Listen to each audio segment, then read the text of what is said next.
우리에게 주시는 하나님의 말씀은 베드로전서 1장 3절로 7절까지입니다. 함께 봉독합니다. 우리 주 예수 그리스도의 아버지 하나님을 찬송하리로다.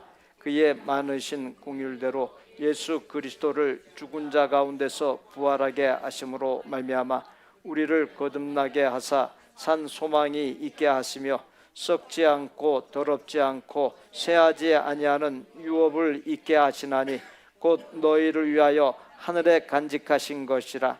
너희는 말세에 나타내기로 예비하신 구원을 얻기 위하여 믿음으로 말미암아 하나님의 능력으로 보호하심을 받았느니라. 그러므로 너희가 이제 여러 가지 시험으로 말미암아 잠깐 근심하게 되지 않을 수 없으나 오히려 크게 기뻐하는도다. 너희 믿음의 확실함은 불로 연단하여도 없어질 금보다 더 귀하여 예수 그리스도께서 나타나실 때에 칭찬과 영광과 존귀를 얻게 할 것이니라. 아멘. 어떤 교회에 오래 믿은 집사님이 한 분 계셨습니다. 그분은 교회에서 가장 큰 소리로 찬양을 부르고 가장 열정적으로 아멘을 외치는 분이었습니다. 오늘 부활절 아침 목사님이 설교 전에 성도들에게 물었습니다. 오늘 정말 기뻐서 교회에 오신 분 손 들어 보세요. 아무도 손을 들지 않았습니다. 목사님이 다시 물었습니다. 그러면 그냥 습관적으로 오신 분은요? 그랬더니 그 집사님이 아주 천천히 아주 조심스럽게 손을 들었습니다. 가장 큰 소리로 찬양하고 가장 열정적으로 아멘을 외친 것이 정말 기뻐서 한 것이 아니고 습관적으로 나온 것이라고 한다면 곰곰이 생각해 보아야 할 문제이지 않겠습니까? 우리는 어떻습니까? 교회에 습관적으로 오는 것입니까? 구원받은 은혜가 감사하고 기뻐서 하나님께 예배 드리는 것이 기뻐서 오는 것입니까? 사도 베드로는 주어진 본문 6절에서 크게 기뻐하는도다라고 말합니다. 하나님을 믿는 우리에게 크게 기뻐할 이유가 있다. 그것도 아주 구체적이고 확실한 이유가 있다는 것입니다. 오늘 처음 오신 분들, 오랜만에 나오신 분들, 몇 주일 전부터 발걸음을 한 분들 참으로 반갑습니다. 예수님의 사랑으로 환영합니다. 그런데 여러분이 이 자리에 오신 것은 결코 우연이 아닙니다. 하나님께서 여러분과 복된 교회 성도들에게 크게 기뻐할 이유를 알려주시기를 원하십니다. 베드로전서는 사도 베드로가 소아시아, 지금의 티르키예 지역에 흩어져 살던 나그네 성도들에게 보내기 위해 쓴 편지입니다. 그들은 로마의 박해 아래 집을 잃고 직업을 잃고 때로는 목숨까지 위협받던 사람들이었습니다. 삶이 무너진 사람들로서 기쁠 이유가 없는 사람들입니다. 베드로는 바로 그들에게 오늘 우리가 봉독한 본문이 담겨있는 베드로전서라고 하는 편지를 써 보낸 것입니다. 베드로는 편지를 동정의 말, 위로의 말로 시작하지 않습니다. 우리 주 예수 그리스도의 아버지 하나님을 찬송하리로다 라고 찬양으로 시작합니다. 왜 그럴까요? 크게 기뻐할 이유가 있기 때문입니다. 3절 말씀에서 핵심이 되는 동사로서 거듭나게 하사라고 하는 표현이 나옵니다. 헬라어 언어 성경의 기록에 의하면 다시 태어나게 하셨다라고 하는 뜻입니다. 이 단어는 신약 성경에서 오직 베드로 전서에만 나오는 독특한 표현입니다. 베드로는 이 거듭남의 근거를 두 가지로 제시합니다. 첫째, 긍휼, 그 하나님의 크신 자비입니다. 우리가 바르고 똑똑해서 거듭난 것이 아닙니다. 하나님께서 먼저 우리를 불쌍히 여겨주신 사랑과 은혜로 거듭난 것입니다. 둘째, 죽음을 이기신 예수 그리스도의 부활입니다. 예수님의 부활이 있었기에 우리가 거듭나게 된 것입니다. 주석가 피터 데이빗은 거듭남은 단순히 내면의 종교적인 경험이 아니라 완전히 새로운 존재의 시작이다라고 말합니다. 거듭남은 더 나아진 개선이 아닙니다. 뜯어거친 보수가 아닙니다. 재창조입니다. 멸망의 길에서 생명의 길로, 어둠에서 빛으로 옮겨진 것입니다. 우리가 단순히 더 나은 사람이 된 것이 아니라 완전히 새로운 존재가 된 것입니다. 거듭남은 우리의 힘으로 된 것이 아닌 위로부터 난 것, 즉 하나님께서 긍휼히 여기심으로 된 것입니다. 예수님의 죽음을 이기신 부활은 거듭남과 더불어 산 소망을 안겨주었습니다. 그 산 소망은 죽음이 끝이 아닌 영원히 사는 영생의 소망입니다. 세상이 주는 소망은 조건이 바뀌면 사라집니다. 돈이 있을 때는 돈에서 소망을 찾고, 건강할 때는 건강에서 소망을 찾지만, 그것들이 사라지면 갖고 있던 소망도 함께 사라집니다. 그러나 부활하신 예수님 안에 있는 소망은 다릅니다. 환경이 바뀌어도, 또 건강이 무너져도, 세상이 요동해도 이 소망은 살아 있습니다. 오늘 처음 오신 분, 오랜만에 나오신 분께 묻습니다. 영생의 소망이 있으십니까? 소망은 반드시 대상이 있습니다. 소망은 무언가를 향합니다. 소망에는 목적지가 있습니다. 산 소망의 목적지를 주어진 본문의 4절에서 유업이라고 말씀합니다. 앞에서 말씀드렸던 거듭남이 씨앗이라면 산 소망은 씨앗이 자라는 것이며 유업은 그 열매입니다. 하나님께서 거듭난 새 생명을 주셨을 뿐만 아니라 거듭난 새 생명이 누릴 유업까지 예비해 주셨습니다. 그 유업이 바로 우리가 받아 누리기를 고대하는 산 소망입니다.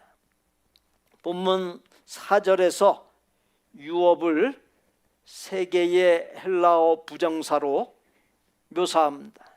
첫째, 더럽지 않은 것, 죄와 불의와 부패로 물들지 않는다는 뜻입니다. 이 세상의 부와 권력과 명예는 반드시 무언가에 의해서 더럽혀집니다. 우리가 이 세상에서 무언가를 얻으려면 반드시 대가가 뒤따릅니다. 정치 권력은 부패를 동반합니다. 건불 10년 화무 11홍이라고 하는 말이 있습니다. 권력은 10년을 넘지 못하고 꽃은 열흘간 불지 못한다는 뜻입니다. 권력을 쥐고 있는 10년의 세월 동안 얼마나 많은 부패가 일어나 더럽혀집니까? 그러나 하나님께서 예비해 놓으신 유업은 결단코 더럽혀지지 않고 순결합니다. 그리고 유업은 새하지 않는 것입니다. 시들지 않는다는 뜻입니다. 어떤 어머니가 딸의 결혼식 날 아침 정성껏 꽃다발을 준비했습니다. 그런데 꽃집에 가니 주인이 말했습니다. 오늘 아침에 꺾은 가장 신선한 꽃으로 드릴게요. 그러나 그 꽃다발은 결혼식이 끝나기도 전에 시들기 시작합니다. 이 세상 것이 그와 같습니다. 모든 것이 새하여져 갑니다. 그러나 하나님께서 예비해 놓으신 유업은 결코 새하지 않습니다. 유업은 썩지 않는 것입니다. 눈에 보이는 이 세상의 모든 것은 썩습니다. 만물의 영장인 사람의 육신도 썩습니다. 부활절 아침 아이들이 달걀을 찾는 놀이를 합니다. 이스터 에그 헌트라고 합니다. 아이들이 정원을 뛰어다니며 달걀을 찾습니다. 그런데 그 달걀은 결국 먹히거나 썩습니다. 부활의 의미를 담기에는 한계가 많습니다. 단지 달걀에서 병아리가 부화하듯이 예수님께서 죽음을 이기고 살아나셨다라고 하는 상징으로서의 놀이일 뿐입니다.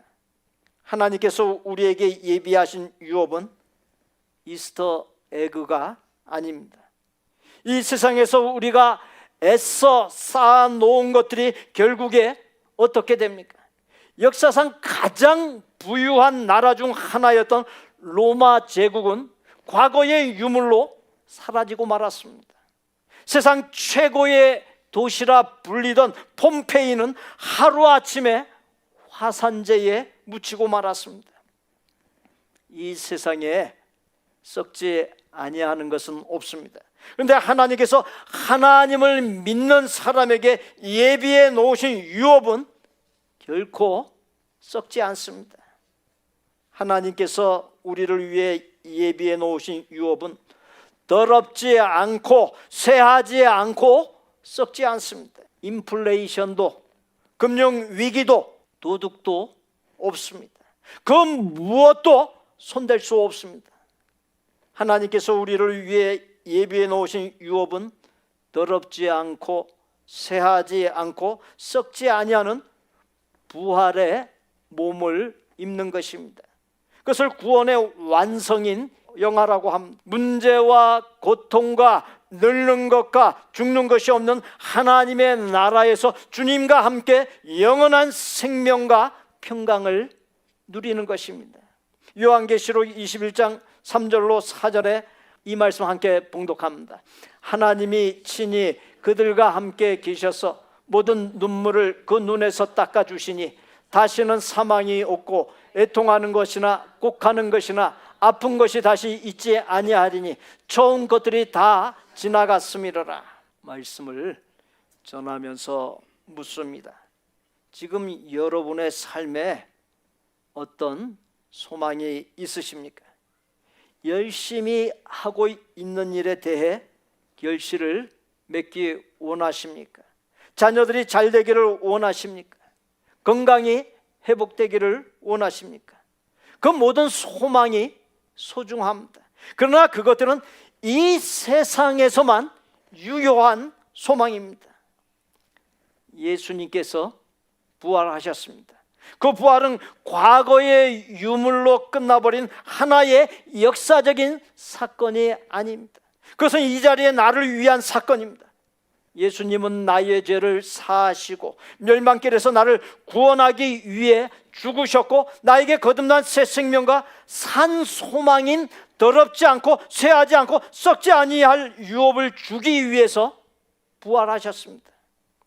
그런데 여기에서 중요한 것이 있습니다.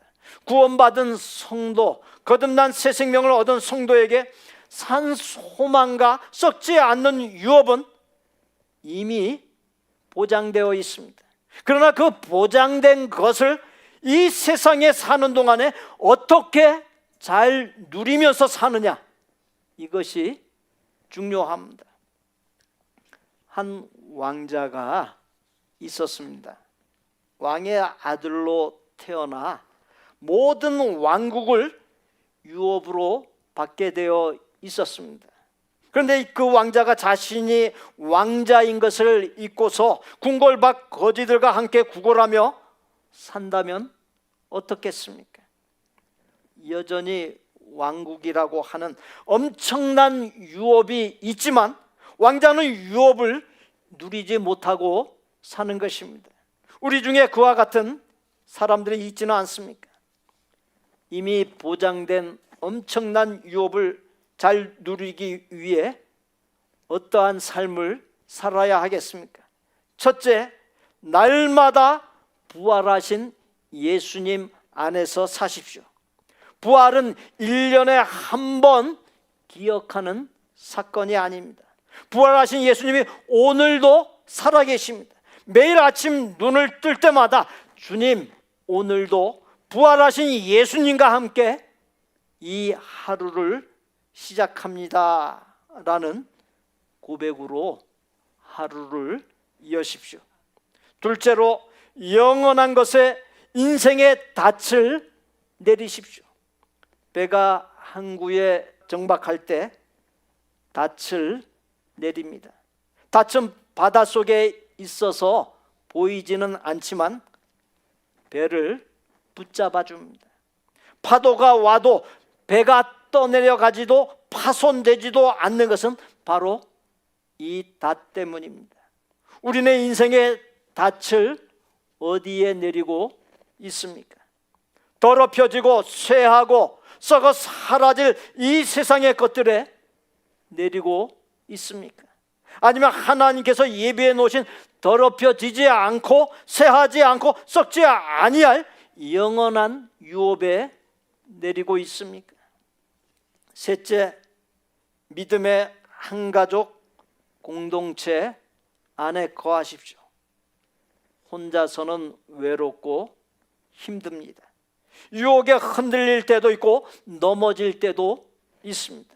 믿음의 한가족 공동체, 교회 공동체는 영생 복락이 있는 하나님의 나라를 향한 소망을 점검하고 북돋아 주는 곳입니다.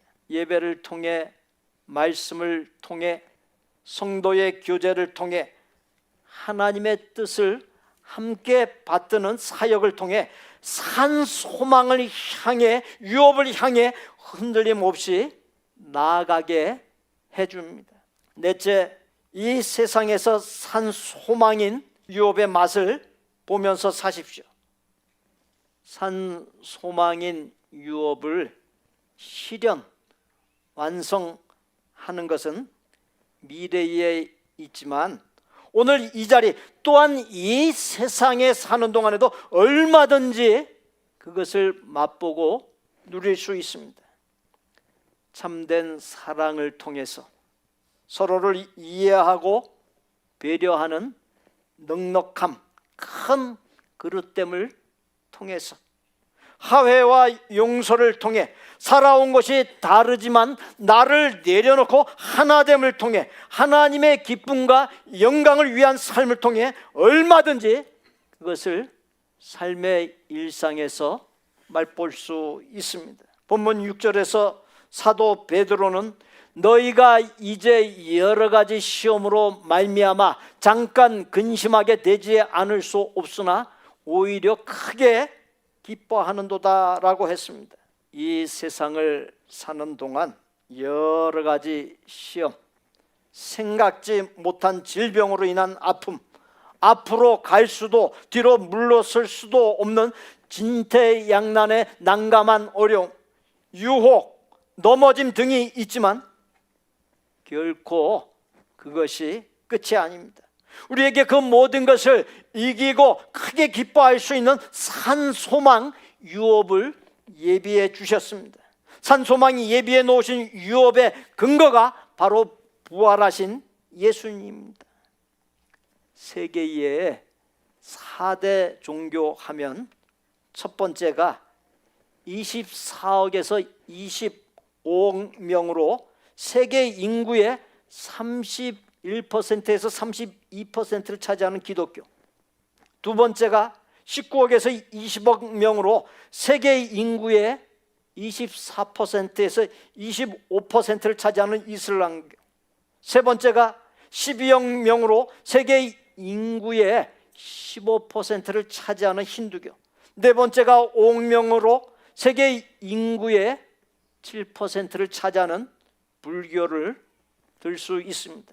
기독교와 이슬람교와 불교는 창시자가 있습니다. 그러나 힌두교는 창시자가 없이 자연 발생적으로 형성된 종교입니다. 힌두교의 경우에는 창시자가 없기에 당연히 창시자의 무덤의 존재 자체를 말할 수 없습니다. 그러나 이슬람교는 창시자 무함마드의 무덤이 현존합니다. 사우디아라비아 메디나의 예언자 모스크에 안장되어 있습니다.